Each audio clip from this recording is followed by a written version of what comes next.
Quick question before we start. Do you have an old coin jar at home? Because what I am about to tell you might make you go check it tonight. And I am not exaggerating even slightly when I say that, because the coin we are opening with today, the 2001 Jefferson Nickel, is the kind of find that makes even the most experienced collectors stop mid-sentence and just stare. And I need you to stay with me through every word of this, because what is hiding inside this coin story is something that most people who collect coins for decades never fully discover. And by the time we reach the end of this video, you are going to understand exactly why. So let me ask you something. When was the last time you actually looked at a nickel? Not glanced at it, not tossed it into a jar, actually looked at it? Because somebody out there is doing exactly that right now, and they're holding something they have absolutely no idea about. The 2001 Jefferson Nickel, the right one, in the right condition, with the right error, has been valued by top numismatic experts at $314 million. Let that land for a second. $314 million. That is not a typo. That is not an estimate pulled from thin air. That is the documented expert valuation for the finest known example of this coin. And to put it in terms your brain can actually process, that is enough to purchase over 1,000 average American homes. That is more than most people would earn across 40 lifetimes of working. And that is sitting inside something that looks, to the untrained eye, like an ordinary nickel from the year 2001. And here is what I need you to hear. That is just the first coin in today's video. What is coming after this one? I am genuinely not going to hint at the values, because if I told you right now, you would not believe me anyway. And I want you to experience those numbers fresh, in full context, the way they deserve to be experienced. So stay right here. Do not move. Because what is coming next is going to hit harder than anything on this channel has hit before. Now let me take you back to 2001, because to understand why this coin exists, you have to feel what America felt like in that specific moment. And 2001 was a year that started with enormous optimism. The economy had been roaring through the late 90s. Technology was reshaping everything. And Americans were walking into the new millennium with a kind of confidence that felt almost electric, and the Philadelphia Mint was operating at full production capacity, cranking out coins by the hundreds of millions to meet the demand of a busy, thriving nation. Workers arriving for early morning shifts, the massive presses running at full mechanical speed, the constant rhythmic thunder of metal meeting metal echoing through those production floors, the heat, the noise, the sheer industrial scale of it all. And in that environment of high volume and high speed, something happened that nobody on that floor noticed, not that day, not for a long time after.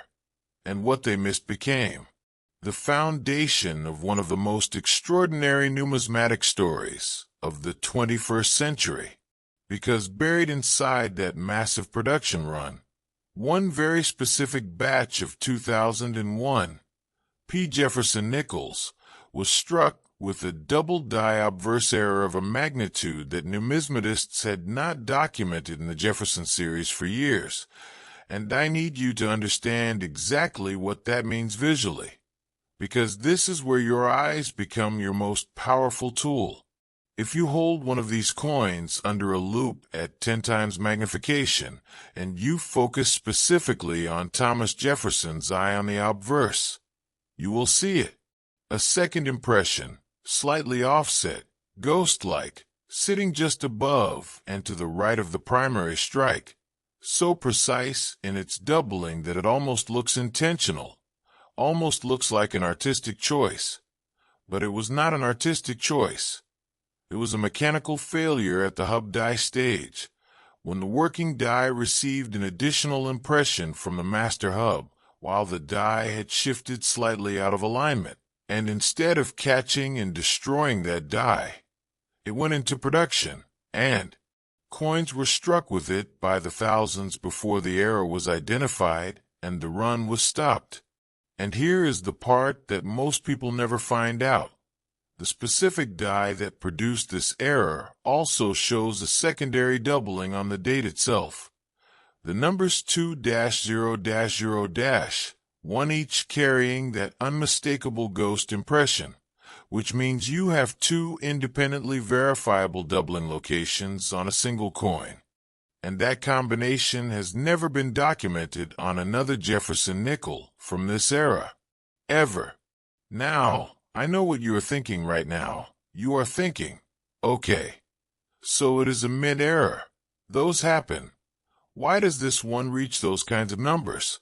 And I completely understand that reaction, because it was mine too, the first time I looked at the full picture. But wait, there's one more layer to this coin that even most professional dealers have missed entirely. And this is the part that changes the valuation conversation completely.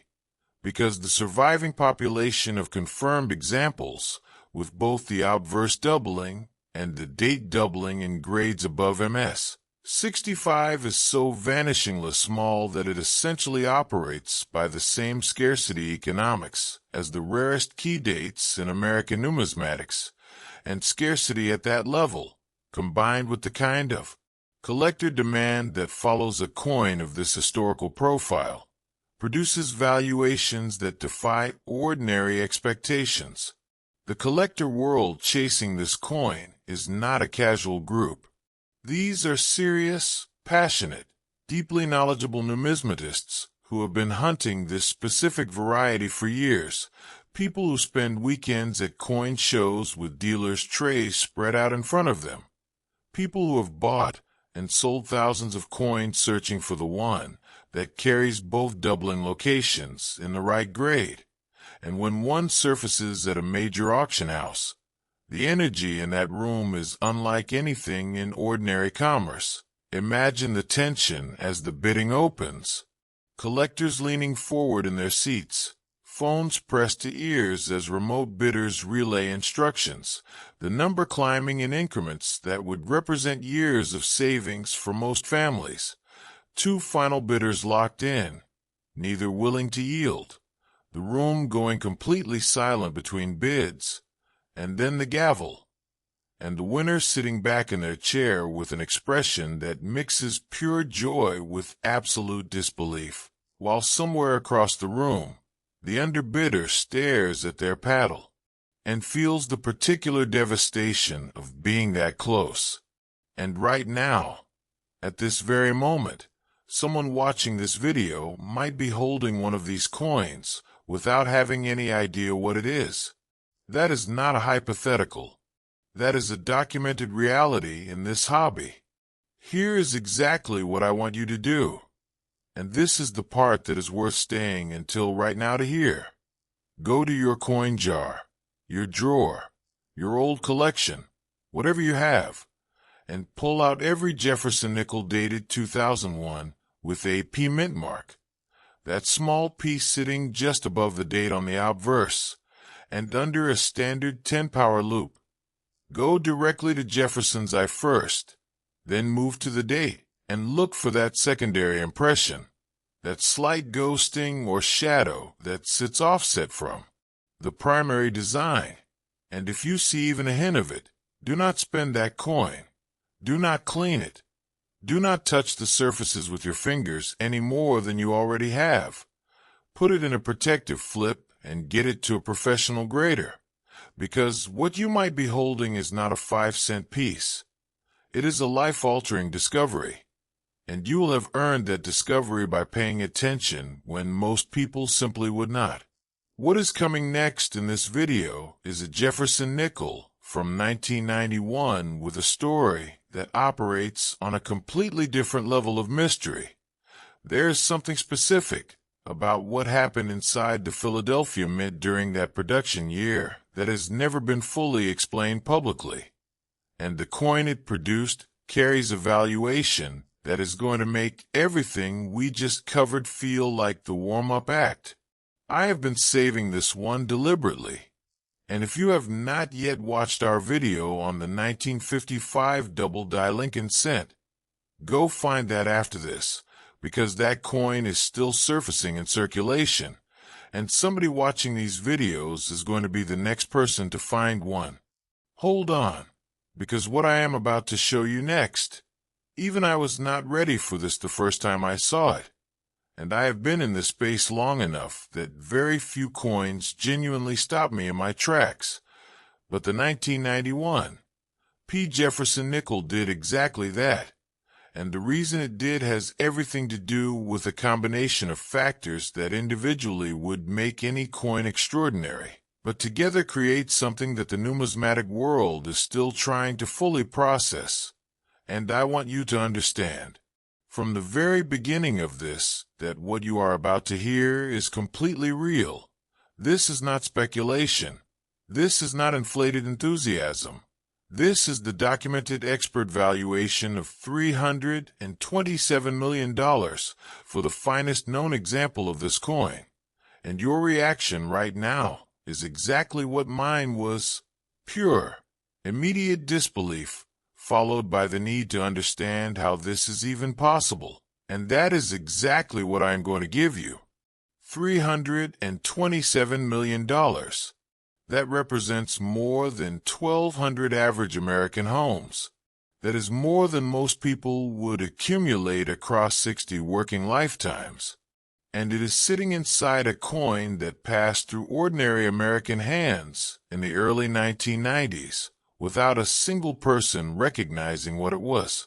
Now let me take you to 1991, because this coin story cannot be separated from its year. And 1991 was a year of extraordinary historical tension in America. The Gulf War had just concluded. The Soviet Union was collapsing in real time. The economy was grinding through a recession that had Americans genuinely worried.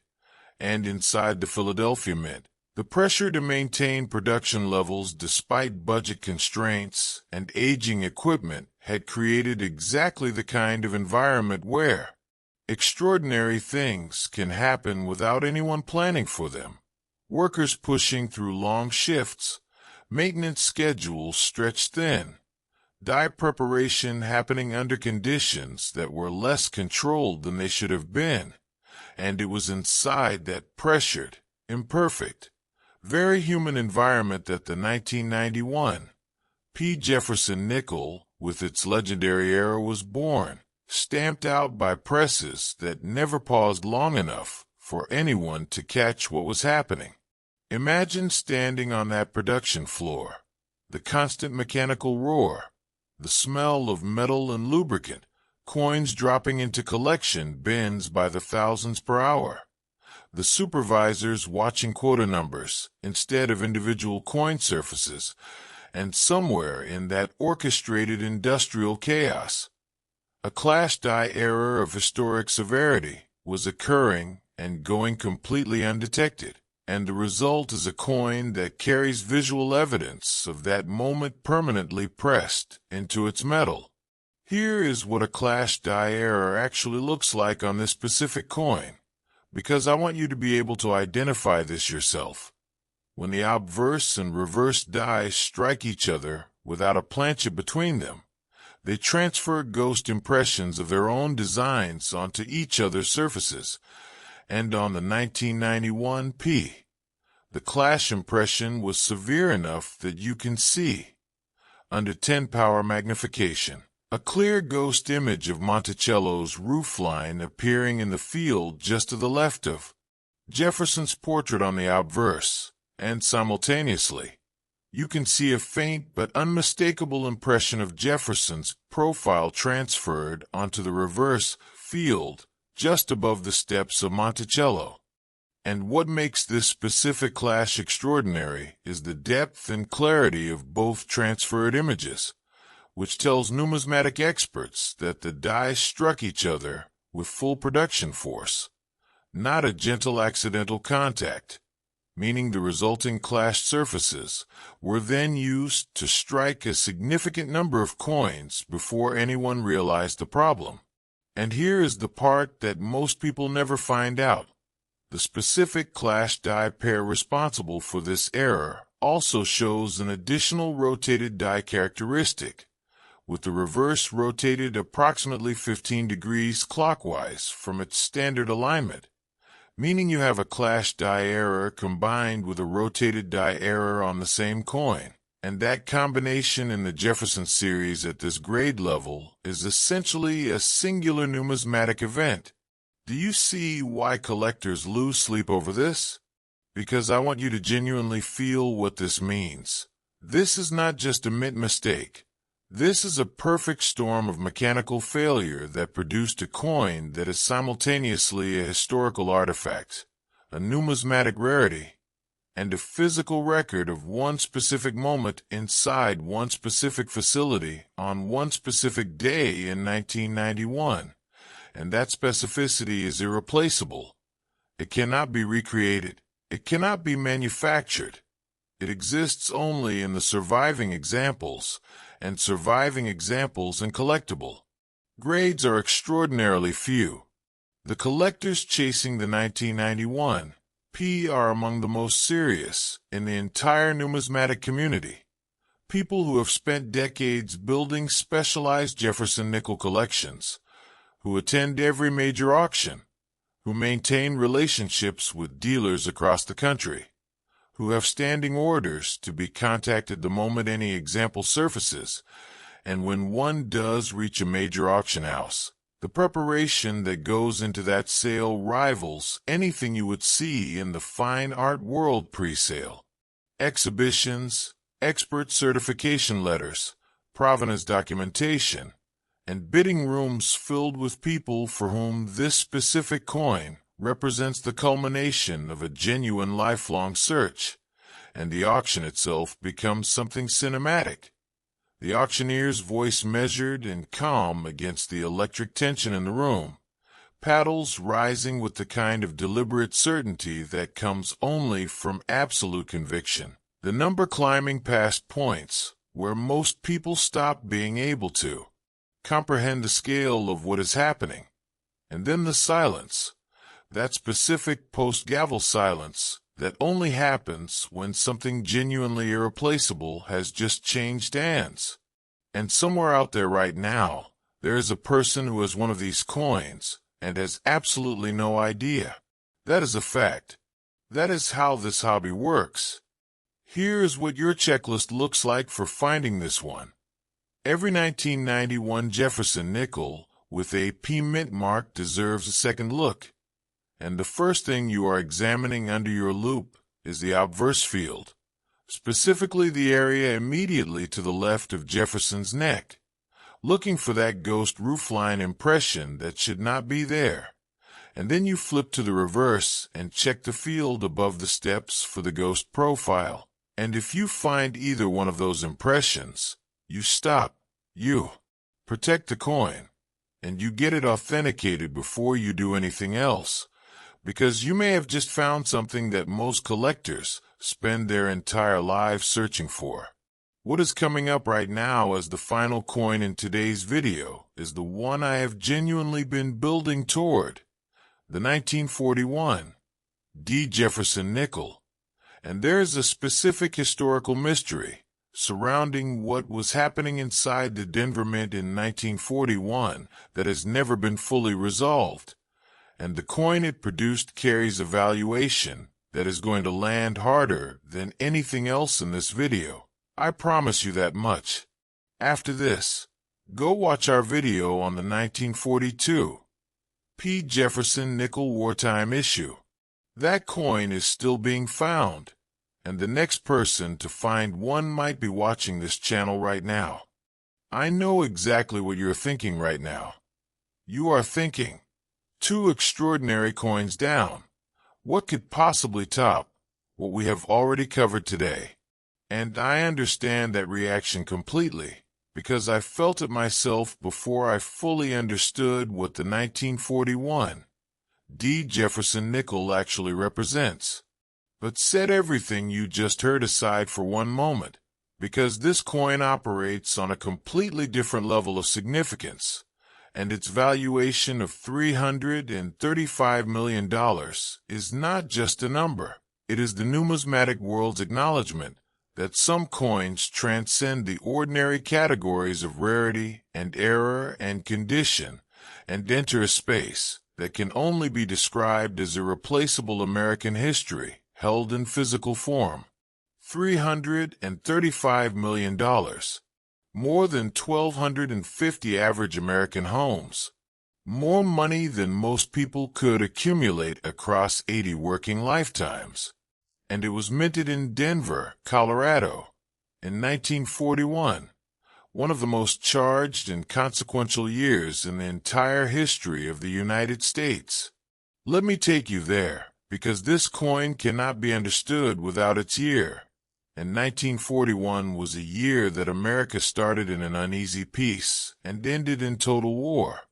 The attack on Pearl Harbor in December of that year changed everything overnight, and suddenly the nation that had been cautiously watching the conflict in Europe was fully, irreversibly committed to a global war effort, and the United States Mint was about to undergo changes that would directly and permanently alter the chemistry of American coinage, because the nickel and copper needed for 5-cent pieces were suddenly strategic war materials, and 1941 was the last full year of traditional Jefferson nickel production before the wartime silver composition was introduced in 1942, which means every 1941, D. Jefferson nickel represents the last breath of the original coinage formula before America went to war.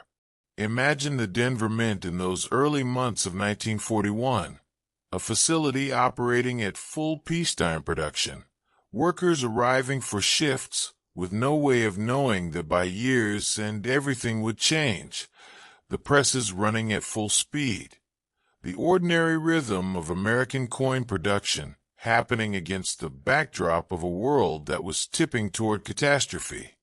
And inside that ordinary production day, something extraordinary happened that the workers on that floor could not have possibly recognized as significant.